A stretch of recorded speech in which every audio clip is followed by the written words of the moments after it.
নমস্কার, প্রত্যেককে জানাই স্বাগতম। আলোচনা করছি 15ই আগস্ট থেকে 15ই সেপ্টেম্বর, প্রায় একটা মাসের সময়কাল।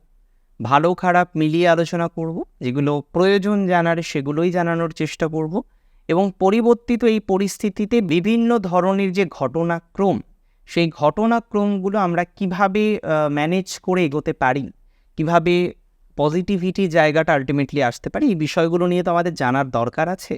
সেই বিষয়বস্তুগুলো জানার চেষ্টা করব। তো চলুন উইদাউট এনি ডিলে আজকের অনুষ্ঠানটি শুরু করা যাক, আজকের চর্চাটি কন্টিনিউ করা যাক। বর্তমানে মীন রাশির জাতক জাতিকাদের হেলথ মিডিওকর। রাহু রাশিতে বসে আছে, এটা নয় যে খুব ভালো স্বাস্থ্য নিয়ে আপনারা কন্টিনিউ করছেন, বারংবার স্বাস্থ্যজনিত সমস্যা আপনার আসছে। এখন প্রশ্ন হলো স্বাস্থ্যটাকে কিভাবে নিয়ন্ত্রণ করা যায়।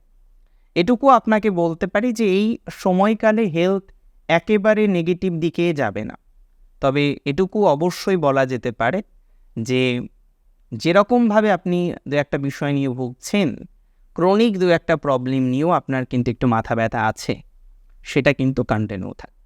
বিশেষ করে পূর্ব ভাদ্রপদ এবং উত্তর ভাদ্রপদ, দুই ভাদ্রপদ নক্ষত্রের জাতক জাতিকাদের স্বাস্থ্য এই মাসে মিডিওকর থাকছে। দুই এক ক্ষেত্রে স্বাস্থ্যজনিত বাধা, স্বাস্থ্যজনিত চিন্তা, দুর্ভাবনা, দুশ্চিন্তা এগুলো কিন্তু থাকতে পারে। তবে এটুকু আমি আপনাদেরকে বলতে পারি, কথা দিতে পারি, এক্সট্রিম নেগেটিভিটি হেলথে আসবে না। আর অনেকেই ভাবছেন থার্ড হাউসে বৃহস্পতি ভালো ফল দেয় না খারাপ ফল দেয়, এটা নিয়ে আগে আমরা বিস্তর চর্চা করেছি। নতুন সিচুয়েশনে দাঁড়িয়ে এটুকু বলি, একটু টাইম নেবেন, টাইম লাগবে, বাট ঠিক আছে, ম্যানেজ করে চলা যাবে বলেই আমি অন্তত পক্ষে মনে করছি। এখন প্রশ্ন হলো মীন রাশির জাতক জাতিকাদের, তাদের সবথেকে বড় যে জায়গাটা সেটা ফ্যামিলি লাইফ। মীনের আপনি বিগত দিনে খেয়াল করুন, প্রায় 1 বছর কাছাকাছি সময় বা তারও বেশি সব ঠিক হচ্ছে জানেন তো, কিন্তু ফ্যামিলি লাইফ ঠিক হচ্ছে না। পার্সোনাল লাইফ নিয়ে ভুগছেন, দাম্পত্য জীবন নিয়ে ভুগছেন, রিলেশনশিপের জায়গাগুলো ঠিক করতে পারছেন না। অনেক চেষ্টা করার পরেও রিলেশনশিপের জায়গাটা ভালো জায়গায় আসছে না। এখন প্রশ্ন হলো রিলেশনশিপের জায়গাটা কি কোনোদিন ভালো জায়গায় আসবে? দেখুন, আমি বিয়ে নিয়ে বিগত দিনে যতবারই আলোচনা করেছি, আপনি আমার যদি প্রিভিয়াস ভিডিওতে যান আপনি নিশ্চয়ই দেখতে পারবেন, আমি কিন্তু একটা কথা বলেছি যে সহ্য ক্ষমতাটাকে অসীমে নিয়ে যেতে হবে। ধৈর্য শক্তিকে অসীমে নিয়ে যেতে পারলে সম্পর্ক টিকবে। নাহলে যাদের এই ধরনের সমস্যা চলছে দীর্ঘদিন ধরে, সেপারেশনে আছেন, কোনো রকম কন্ট্যাক্ট নেই, কোনো রকম যোগাযোগ নেই, you don't know how to manage this, you don't have any experience about this, যে কীভাবে বিষয়গুলোকে নিয়ন্ত্রণ করে সামনের দিনে এগোনো যায়, কোনো রকমের ধারণা যাদের নেই, আমি বিশ্বাস করি, আমি মনে করি you need time to manage all of this. আপনার অনেক বেশি সময় প্রয়োজন এই বিষয়গুলোকে সম্পূর্ণভাবে নিয়ন্ত্রণ করার জন্য। বাট এটা মনে রাখুন যে ধৈর্য শক্তি আপনাকে ঠকাবে না। এবং ল লিটিগেশন নিয়েও আমি একটা ধারণা আপনাদের দিয়েছিলাম। দেখুন, এটা অবশ্যই এটা ইন জেনারেল প্রেডিকশন, আপনারা বোঝেন পার্সন টু পার্সন অনেকটাই ভ্যারি করতে পারে, তবে 60-70% ক্ষেত্রে এই ধরনের একটা প্রভাবই আসবে। I don't have any doubt regarding this. এই ধরনের প্রভাবই আসবে যে ল লিটিগেশন থেকে দূরে থাকতে হবে। আপনার যদি প্রকৃত অর্থেই সংসার করার মানসিকতা থাকে, if you wish to continue the relationship, if you wish to continue the marital life, then আপনাকে চুপচাপ থাকতে হবে, কোনো রকম ল লিটিগেশনে যাওয়া যাবে না। And you have to sacrifice, আপনাকে অবশ্যই স্যাক্রিফাইস করে এগোতে হবে, মানে মেনে নিতে হবে। আপনাকে বিষয়বস্তুগুলো যদি মেনে নিতে পারেন দেন ঠিক আছে, চলবে। যদি মেনে নিতে না পারেন তাহলে কিন্তু চলবে না। অ্যাকসেপ্ট করতে হবে, মেনে নিতে হবে, যেমনভাবে বলছে তেমনভাবেই চলতে হবে, আপনি ভালো ফল পাবেন।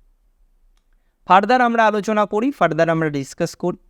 এবার আমাদের আলোচনার আরও অনেক বিষয়বস্তু আছে যেগুলো নিয়ে আমরা আলোচনা করব, আমাদের আলোচনা করতে হবে।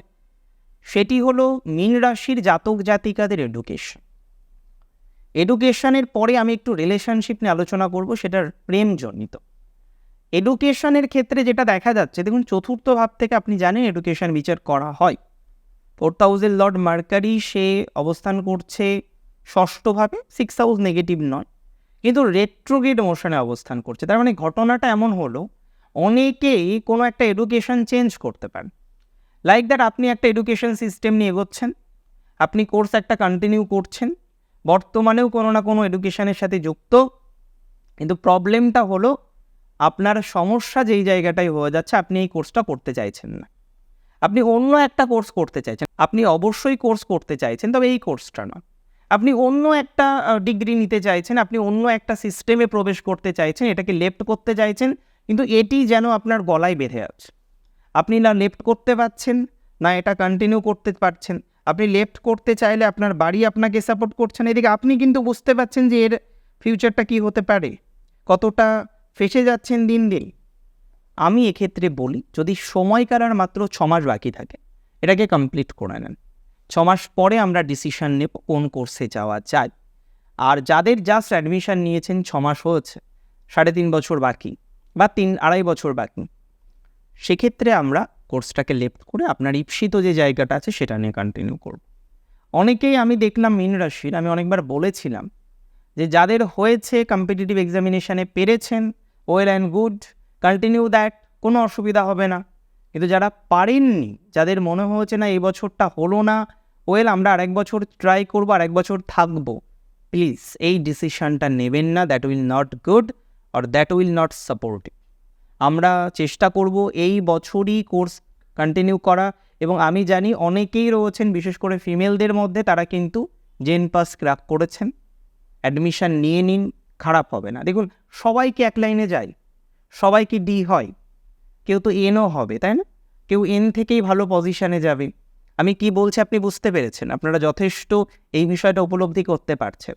সো বেটার হচ্ছে আপনি যেটা পেয়েছেন সেটা কন্টিনিউ করুন, বা প্যারামেডিক্যাল কোর্সগুলো কন্টিনিউ করুন, অসুবিধা হবে না।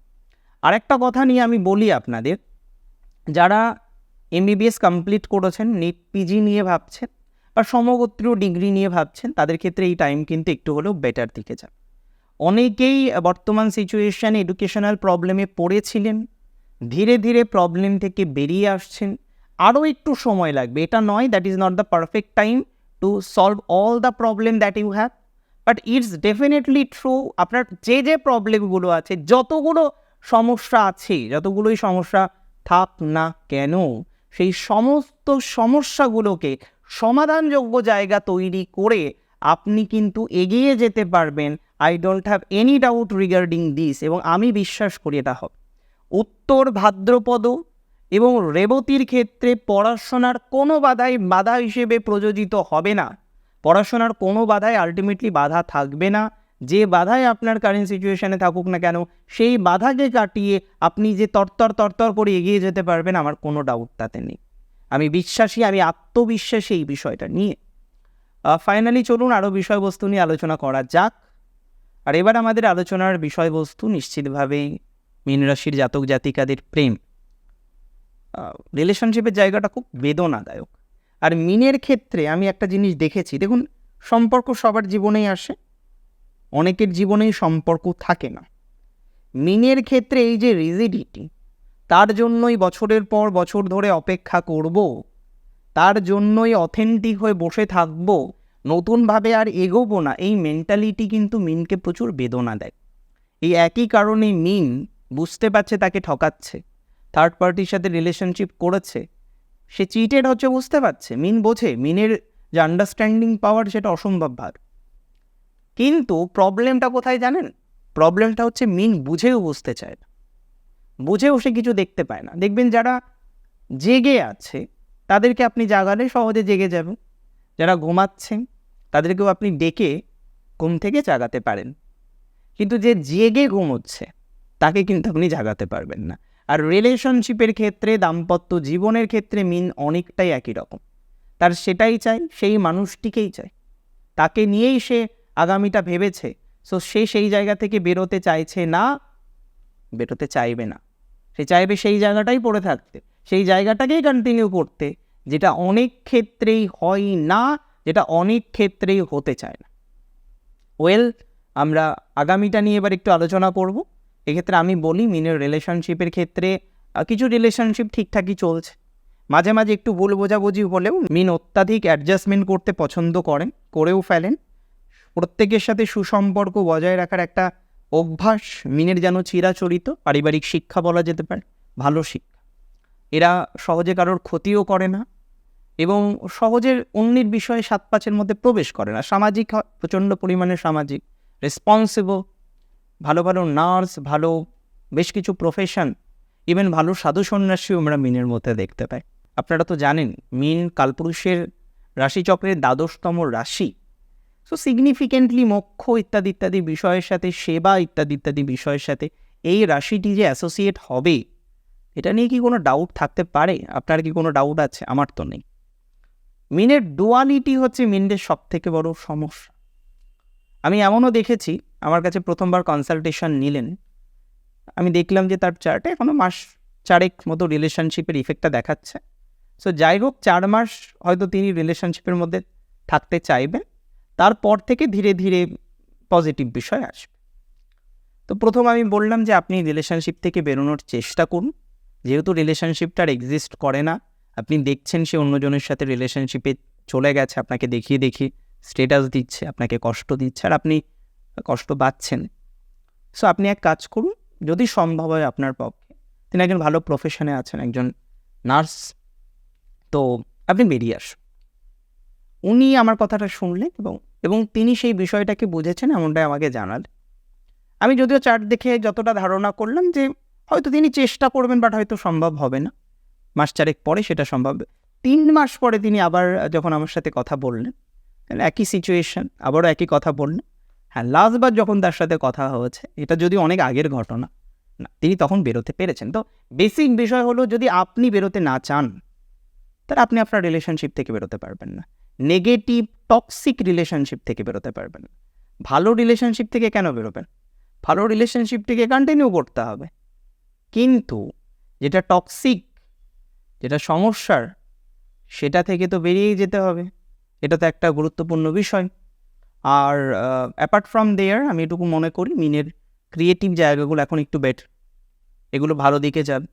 যারা এক্সট্রা কারিকুলার অ্যাক্টিভিটির সাথে যুক্ত, খেলাধুলা, বিভিন্ন ধরনের সমগোত্রীয় বিষয়ের সাথে অ্যাটাচড আছে, টাইম উইল বি গুড, সময় ভালো যাবে।